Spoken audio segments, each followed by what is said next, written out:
কলিযুগেই ঘটবে এই 5 অঘটন।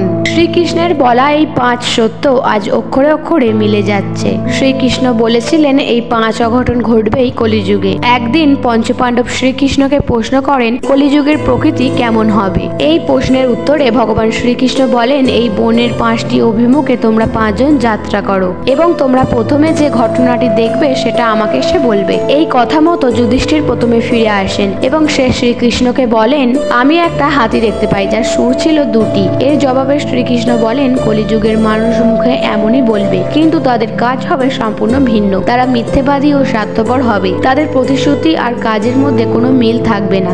এরপরে আসে ভীম। সে বলে আমি একটি গরুকে দেখেছি, সে তার বাছুরকে এত বেশি আদর করছে যে বাছুরের গা থেকে রক্তপাত হচ্ছিল।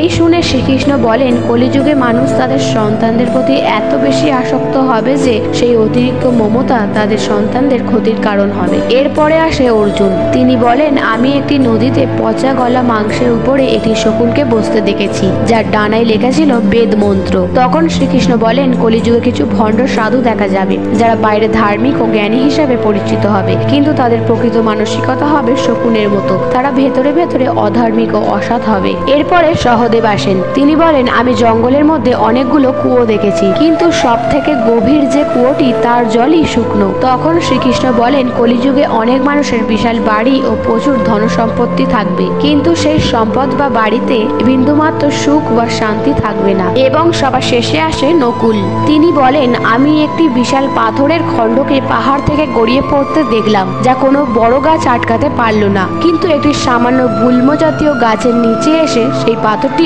আটকে গেল। তখন শ্রীকৃষ্ণ বলেন কলিযুগে মানুষের পাপের বোঝা হবে ওই বিশাল পাথরের মতো, কিন্তু কেউ যদি হরিনাম বা ঈশ্বর নাম জপ করে তবে সেই সামান্য হরিনাম রূপী গুল্ম গাছের মতো পাপ থেকে রক্ষা করবে। এমন গুরুত্বপূর্ণ তথ্য জানতে আমার চ্যানেলটিকে অবশ্যই সাবস্ক্রাইব করবেন।